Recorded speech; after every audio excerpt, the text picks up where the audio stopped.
Le aprecio mucho el día de hoy que volvamos a platicar en esta ocasión con Luis Carlos Díaz.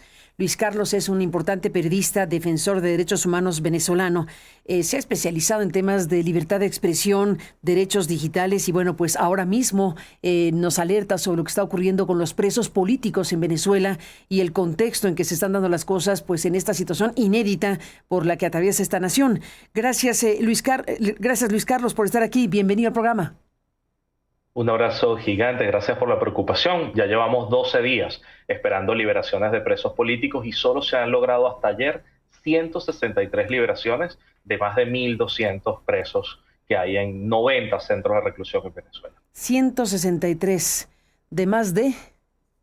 1.200. La cifra es impresionante porque sigue subiendo y sube porque mucha gente está denunciando detenciones que no se había atrevido a decir antes. En este momento que sienten que puede salir su familiar, entonces empiezan a avisar que sí, que estaban presos, que estaban desaparecidos, que les daba miedo hablar, que creían que podían ser extorsionados o perseguidos políticamente. Entonces, bueno, empiezan a tocar las puertas de las ONGs, de los periodistas, y nos enteramos de casos nuevos. Y esto incluye también extranjeros. Hay extranjeros que han sido excarcelados y cuando salen reportan que hay otros extranjeros de los que no se sabía nada. Así, por ejemplo, se ha dicho que hay unos japoneses, nadie los tenía en el radar, hay más españoles de los que se cree, más colombianos de los que se cree, y ya a la prensa ha llegado la información de 3 mexicanos presos en Venezuela. Te leo sus nombres: Diego Gómez Toral, Gustavo Orellana, ambos están en el Comando Nacional Antidrogas, que no es una cárcel, pero se descubrió ya hace pocos días que también la estaban usando de cárcel clandestina, y Gladys Orellana, ciudadana mexicana, que está en la cárcel de mujeres llamada La Crisálida. Ciudadana mexicana. Sí. ¿Cuántos? Estos 3 mexicanos fueron detenidos a finales del año pasado y claro, es como parte de este esquema de, nosotros le llamamos diplomacia de rehenes. Se usan a los presos para presionar a las misiones diplomáticas y lograr que, bueno, bajen el tono frente a Venezuela, no digan nada. Pero lo más cruel de esto, Aristegui, es que les impiden las visitas consulares, que es parte del derecho internacional, que sé que hay mucha gente preocupada por él. Los presos extranjeros deben tener visita de sus cónsules y que además los cónsules vean las condiciones de presidio y en muchos de los casos, en la mayoría de los casos ha sido imposible que esto se haga. Nos preguntabas y con toda razón si había eco en México de las detenciones en Venezuela de ciudadanos mexicanos y la respuesta era no o no con suficiencia. Cuéntanos más de lo que tú puedas saber sobre estos mexicanos que se encuentran en prisión, prisión política, son presos políticos todos ellos. Sí, son presos políticos porque también hay países que han tratado de decirle a sus ciudadanos que respetan el derecho interno, que respetan la separación de poderes en Venezuela, y eso es falso. En Venezuela no hay ningún tribunal legítimo, no hay un solo juez de carrera que tenga su cargo por mérito propio, porque hizo un concurso de oposición.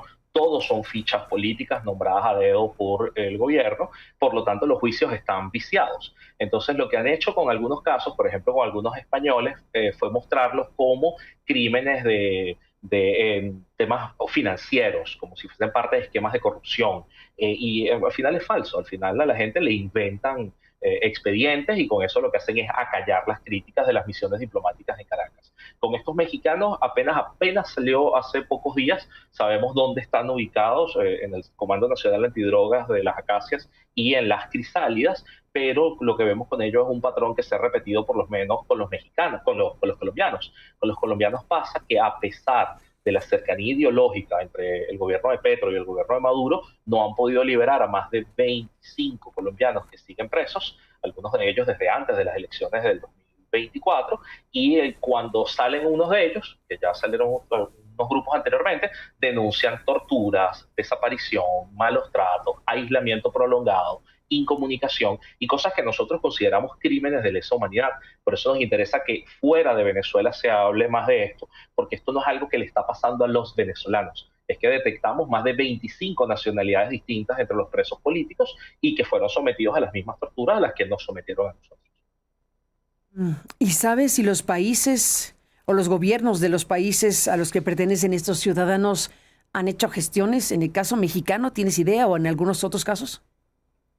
El caso más triste que trabajé fue el de la República Checa. República Checa no tiene una embajada en Caracas y tenía un funcionario que tenía que viajar cada mes a la Cancillería venezolana, a la vicepresidencia, se reunía con Delcy Rodríguez, y estoy hablando desde el 2024, cada mes, y todas las veces lo ignoraban, lo maltrataban, se tenía que regresar y nunca más vio, o sea, nadie vio al ciudadano checo hasta hace 3 días que por fin salió. Enviaron un avión militar a recogerlo y en esa recogida, pues entonces agregaron a 2 alemanes. Alemania nunca había dicho que tenía presos políticos en Venezuela, por lo menos República Checa sí. Se llevaron también a gente de Albania, a un rumano, se llevaron a un chico ucraniano de 19 años de edad, un chico además en el espectro autista, que quiso entrar desde Colombia a Venezuela y pedir refugio. Él lo que venía era pedir refugio y los guardias lo vieron y se lo llevaron preso, y ese chico estuvo aislado, incomunicado durante muchos meses hasta que lo volvieron a ver ahora que fue excarcelado. Entonces hay una asimetría, hay países que han hecho presión, por ejemplo España en Naciones Unidas mencionaba los casos de los españoles presos, pero su canciller dentro de Madrid no hacía la presión suficiente. Tienes casos como los de Colombia, donde Petro en algunas ocasiones ha hablado de los presos, pero no lo menciona mucho, y su vicecanciller, Mauricio Jaramillo, se atrevió a decir que él respetaba a la justicia venezolana. Cosa que Naciones Unidas, la Corte Penal Internacional, la CIDH te pueden decir que no hay sistema judicial venezolano legítimo. Entonces van jugando, y yo creo que el otro caso importantísimo en América Latina es Argentina. Argentina tenía un preso, Nahuel Gallo, que es un gendarme argentino con familia venezolana, que estaba entrando al territorio venezolano a ver a su familia y fue detenido y desaparecido. Pero en la medida en la que esto ha ido avanzando, aparecieron 5 argentinos más. 5. Entonces, es un país al que el chavismo les desaparece gente y luego es que nos vamos enterando que estaban en prisión. Entonces, siento que tiene que haber más presión de muchos otros países para que haya cambios. Además, bueno, como lo mencionas, los presos políticos que durante la presencia de Nicolás Maduro en Venezuela, pues estuvieron ahí y siguen ahí, los que no han sido liberados, pero tú dices que han seguido deteniendo a personas ya en esta nueva circunstancia donde se entiende que hay una suerte de tutelaje, déjame usar la expresión, con el actual régimen transitorio o provisional de Delcy Rodríguez.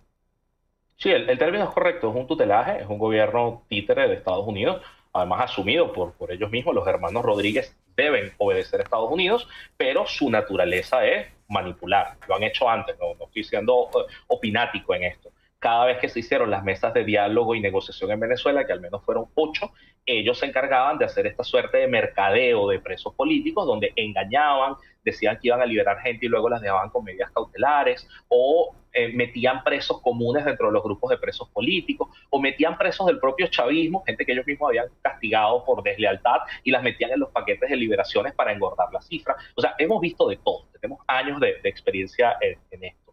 Este nuevo régimen, si cabe el término, sigue apresando gente. La semana pasada se liberaron 16 niños que fueron detenidos en la ciudad de Barcelona, al oriente de Venezuela. Eran niños que estaban celebrando en la calle, lanzándose agua unos a otros, y fueron denunciados por sus vecinos chavistas, los jefes de calle del PSUV, como gente que estaba celebrando la captura de Maduro. Estos niños fueron detenidos y desaparecidos. Y si no es por la opinión pública que hace, vamos a decir, relevante la noticia, días después no hubiesen salido. Las familias estaban atemorizadas porque sus niños estaban secuestrados.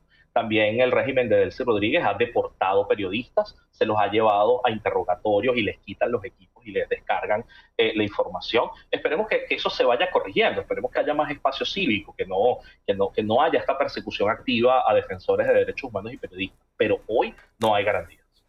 Pero hoy no hay garantías. Pues te agradecemos muchísimo, Luis Carlos Díaz, que compartas con este espacio periodístico desde México lo que está sucediendo en Venezuela. Te mandamos un fuerte abrazo y no perdemos la comunicación.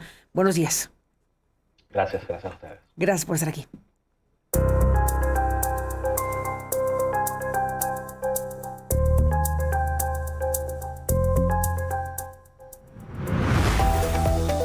Foro Económico.